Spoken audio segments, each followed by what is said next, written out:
लोकमान्य बाल गंगाधर तिलक जनता को राजनीतिक झंडे के नीचे लाना चाहते थे। उन्होंने ये समझ लिया था कि राजनीतिक उद्देश्यों के लिए जन आंदोलन का कितना महत्व है।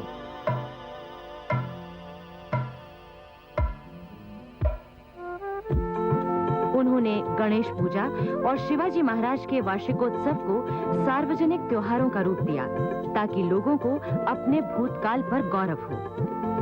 तिलक द्वारा प्रकाशित मराठी के केसरी और अंग्रेजी के मराठा समाचार पत्र दोनों ही सामाजिक और राजनीतिक न्याय की वकालत करते थे। इन पत्रों ने गरीबी के दलदल में फंसी जनता की आवाज ऊंची की। सन 1894 में पूना में चाफेकर बंधुओं ने प्रथम क्रांतिकारी संगठन स्थापित किया।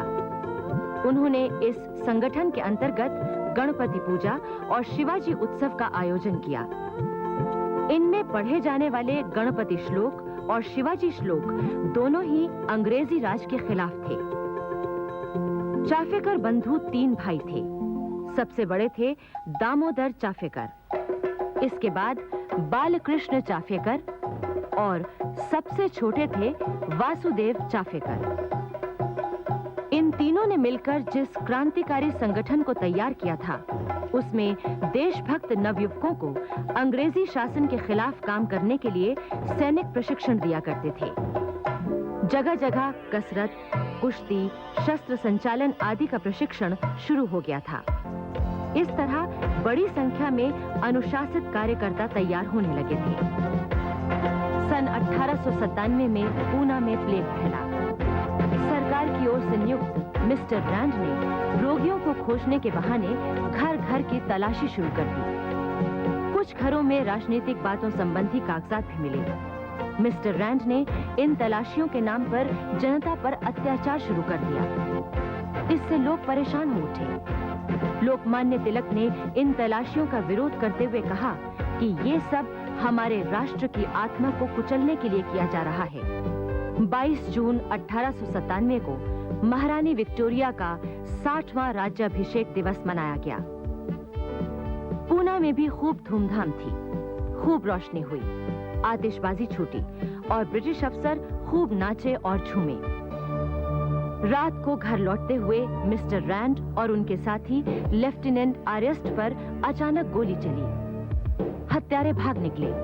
इस घटना से सारे भारत की ब्रिटिश सत्ता चौंक उठी थी कि क्या फिर से क्रांति होने वाली है। चाफेकर बंधुओं ने न सिर्फ इन हत्याओं को कबूल किया, बल्कि ये भी माना कि हमने महारानी विक्टोरिया की मूर्ति पर कोलतार भी पोता है।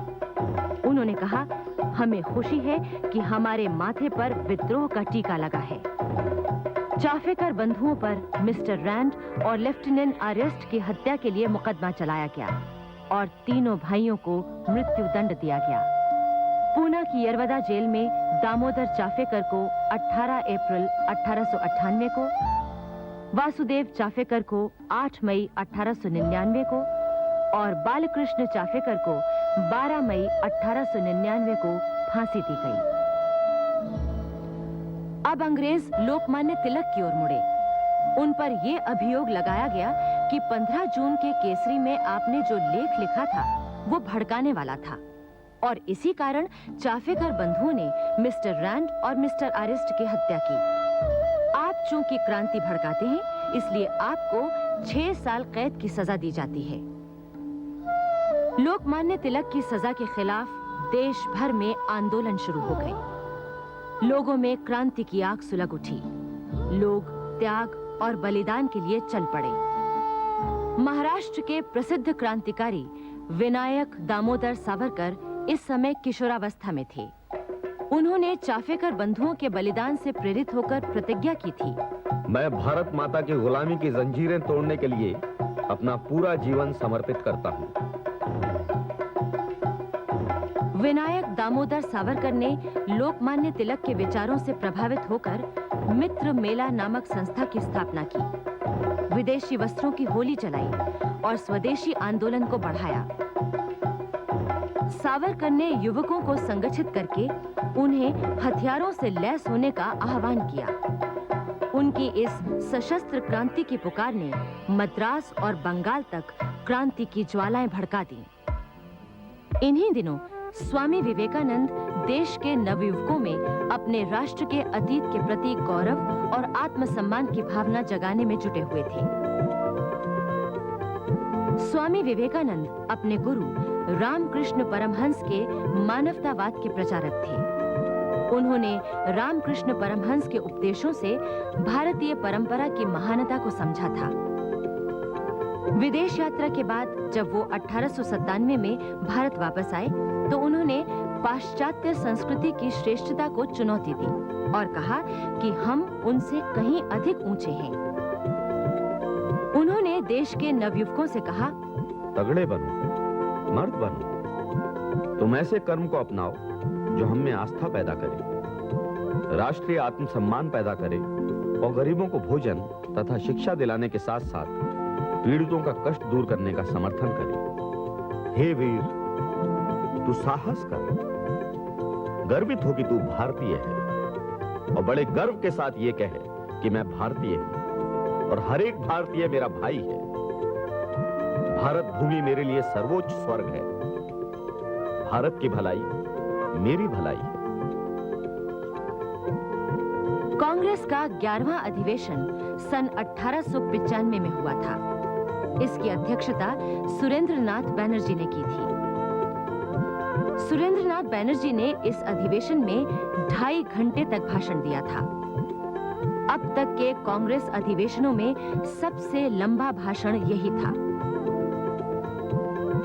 सन 1898 में लॉर्ड कर्जन भारत का वॉयसरॉय बनकर आया। लॉर्ड कर्जन एक बेहद महत्वाकांक्षी, घमंडी, हठी और तुनक मिजाज व्यक्ति था। वो दूसरों की सलाह की परवाह नहीं करता था।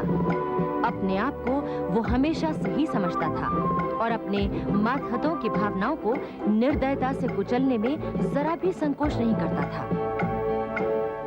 लॉर्ड कर्जन नहीं चाहता था कि भारतीय राष्ट्रीय कांग्रेस एक ताकत के रूप में उभरकर ब्रिटिश साम्राज्य के लिए खतरा बने। इंग्लैंड में भारतीय मामलों के मंत्री मिस्टर हैमिल्टन से उसने कहा था, मेरी एक महत्वाकांक्षा ये है कि मैं कांग्रेस के शांतिपूर्वक निधन में सहायक बनूं।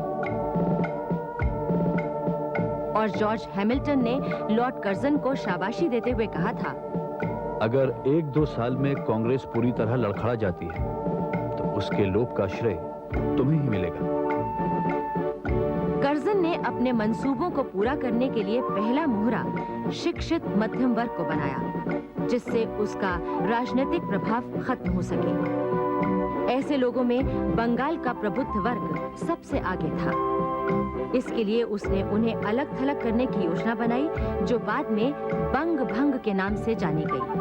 बंग भंग यानी बंगाल का विभाजन ऊपरी तौर पर इसलिए किया जाना था कि बंगाल प्रांत बहुत बड़ा है और प्रशासन ठीक तरह से नहीं चल पाता, लेकिन उसका वास्तविक उद्देश्य ये था कि उस समुदाय की राजनीतिक एकता को छिन्न भिन्न कर दो जो सरकार के खिलाफ देश को नेतृत्व प्रदान कर रहा है।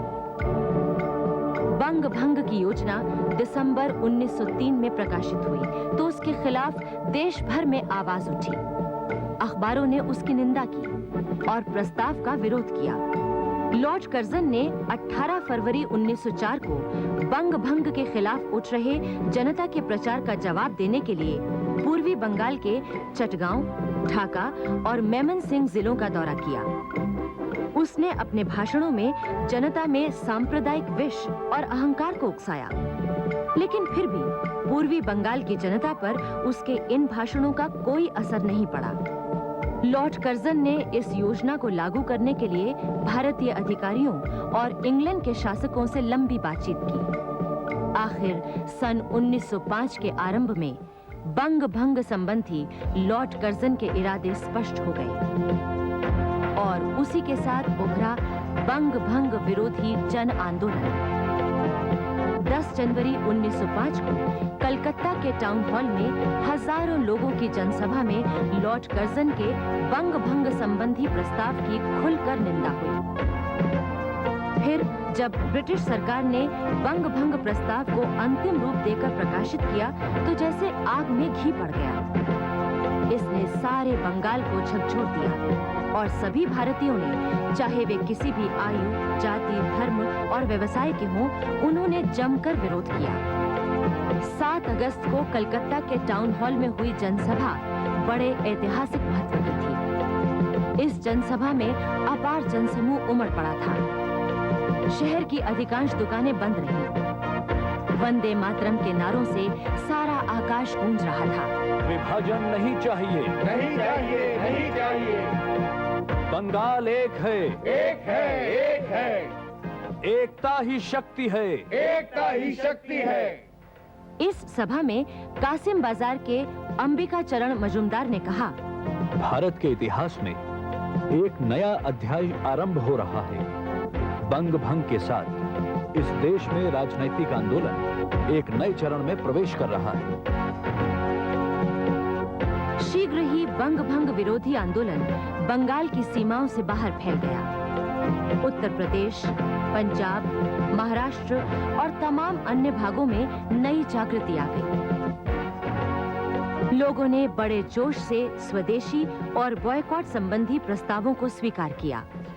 28 सितंबर को महालय के दिन कलकत्ता के काली घाट मंदिर में धूमधाम से विशेष पूजा का आयोजन किया गया। पूजा के बाद भक्तों ने सामूहिक रूप से मां काली के सामने प्रतिज्ञा की, जहां तक संभव होगा मैं विदेशी वस्तुओं का इस्तेमाल नहीं करूंगा। ये प्रतिज्ञा पूरे बंगाल के काली मंदिरों में दोहराई गई। आखिर 16 अक्टूबर 1905 को वो काला दिन आया जब विभाजन लागू हुआ और बेकफील्ड फुलर ने नए प्रांत के गवर्नर का पद संभाला। इस दिन को बंगाल में पवित्र संकल्प और गहरे शोक का दिन माना गया। सवेरा होते ही झुंड के झुंड लोग नंगे पांव गंगा घाटों की ओर बढ़ने लगे। वे भजन और राष्ट्रगान गा रहे थे और वंदे मातरम के नारे लगा रहे थे। लोगों ने गंगा में डुबकी लगाई और एक दूसरे को बंधुत्व का प्रतीक राखी बांधी। उस दिन सभी ने उपवास किया। किसी भी घर में चूल्हा नहीं जला। तीसरे पहर लोग फेडरेशन हॉल की नींव रखने के समारोह के लिए एकत्र हुए। इस हॉल को समस्त बंगालियों की एकता के प्रतीक स्वरूप बनाने का निश्चय किया गया था। बंग भंग के विरोध में एक राष्ट्रीय कोष खोला गया था, जिसमें उसी दिन 70,000 रुपए इकट्ठा हो गए थे। समारोह में सुप्रसिद्ध न्यायविद और शिक्षा शास्त्री गुरुदास बैनर्जी, प्रमुख चिकित्सक नील रतन सरकार के साथ साथ बंगाल के शेर सुरेंद्रनाथ बैनर्जी, अमृत बाजार पत्रिका के संपादक मोतीलाल घोष और कवि रविंद्रनाथ ठाकुर आदि बंगाल के सभी प्रमुख नेता मौजूद थे। भवन के शिलान्यास से पहले अंग्रेजी में लिखी घोषणा का बांग्ला अनुवाद रविंद्रनाथ ठाकुर ने पढ़ा था, जिसका आशय था, बंग राष्ट्र के सार्वजनिक विरोध के उपरांत भी सरकार ने बंगाल का विभाजन कर दिया है। इसलिए हम शपथ लेते हैं और घोषणा करते हैं कि हम बंग भंग के कारण पैदा होने वाली बुराइयों को दूर करने के लिए यथाशक्ति जो हो सकेगा वो सब कुछ अवश्य करेंगे और अपने राष्ट्र की एकता को आंच नहीं आने देंगे। इसके बाद बंग भंग विरोधी आंदोलन बड़ी तेजी से चला। शीघ्र ही इसका रचनात्मक रूप तैयार किया गया, जिसके अंतर्गत स्वदेशी, बॉयकॉट और राष्ट्रीय शिक्षा तथा स्वराज्य के लक्ष्य की ओर बढ़ने की इच्छा को शामिल किया गया था। पूरे बंगाल में वंदे मातरम के उद्घोष के साथ जुलूस निकलने लगे। सरकार ने वंदे मातरम पर प्रतिबंध लगा दिया। 22 साल में पुलिस की कड़ी निगरानी में प्रांतीय राजनीतिक सम्मेलन का जुलूस शांत और निहत्था था। लोग धीमे धीमे कवि रजनीकांत का ये गीत गुनगुना रहे थे। इसका आशय ये था कि माँ के दिए हुए मोटे कपड़े को सिर झुकाकर स्वीकार करो। तुम्हारी माँ दीन दुखी है, इससे अधिक उसके वश की बात नहीं है। जुलूस में शामिल लोगों की बाहों पर वंदे मातरम के बिल्ले लगे हुए थे। आखिर थोड़ी दूर जाने के बाद पुलिस ने जुलूस पर आक्रमण कर दिया। लोगों पर पुलिस की लाठियां बरसने लगी। मार से तिलमिलाकर एक लड़के ने वंदे मातरम कहा तो पुलिस ने उसे तालाब में फेंक दिया। पुलिस ने उस समय इतने जुल्म किए कि सारे देश में उसकी निंदा हुई। पुलिस के दमन के बावजूद भी बारीसाल में सम्मेलन हुआ और सुरेंद्रनाथ बैनर्जी ने अपनी ओजस्वी वाणी में जनसमूह को संबोधित किया, किंतु बाद में उन्हें गिरफ्तार कर लिया गया और उन पर जुर्माना किया गया। लोकमान्य बाल गंगाधर तिलक इस समय जेल से छूटकर आ गए थे। उन्होंने केसरी में आपात स्थिति आ गई है शीर्षक लेख में बंगाल विभाजन के विरोध और बहिष्कार के पक्ष में जमकर प्रचार शुरू कर दिया। उन्होंने कहा, समय आ गया है कि स्वराज की मांग की जाए। टुकड़े टुकड़े सुधारों में काम नहीं चलने वाला। पंजाब में आर्य समाज ने स्वदेशी के सिद्धांत का प्रचार करने में बहुत बड़ी भूमिका निभाई। आर्य समाज के प्रचारक लोगों को स्वदेशी वस्तुओं का प्रयोग करने के लिए प्रेरणा देते हुए गांव-गांव घूमे। उत्तर प्रदेश में भी आंदोलन फैला और स्वदेशी का प्रचार सभी जिलों में होने लगा। जगह-जगह सभाएं हुई और स्वदेशी स्टोर खोले गए। इसके साथ ही दक्षिण भारत में ये आंदोलन फैला और वहां के अनेक जिले प्रभावित हुए। इधर कांग्रेस में दो दल हो गए थे और स्वतंत्र रूप से कार्य करने लगे थे। गरम दल के नेता थे लोकमान्य तिलक और नरम दल के नेता थे गोपाल कृष्ण गोखले, सुरेंद्रनाथ बैनर्जी आदि। तिलक का प्रभाव कांग्रेस में बराबर बढ़ रहा था। वो राष्ट्रीय नेता बन चुके थे। नरम दल वाले जानते थे कि यदि इस समय कांग्रेस के अध्यक्ष का चुनाव कराया तो तिलक भारी संख्या से जीत जाएंगे। इसलिए कलकत्ता में जब कांग्रेस का 22वां अधिवेशन हुआ तो उसके अध्यक्ष दादा भाई नौरोजी बनाए गए। इस अधिवेशन में 1600 से अधिक प्रतिनिधियों ने भाग लिया था। इस बार जनता ने बड़े उत्साह से इसमें भाग लिया था। इस तरह बंग भंग के खिलाफ छेड़े गए आंदोलन ने जनता में ब्रिटिश सरकार विरोधी भावनाओं को बड़ी तेजी से बढ़ाया और चारों ओर असंतोष की लहर छा गई।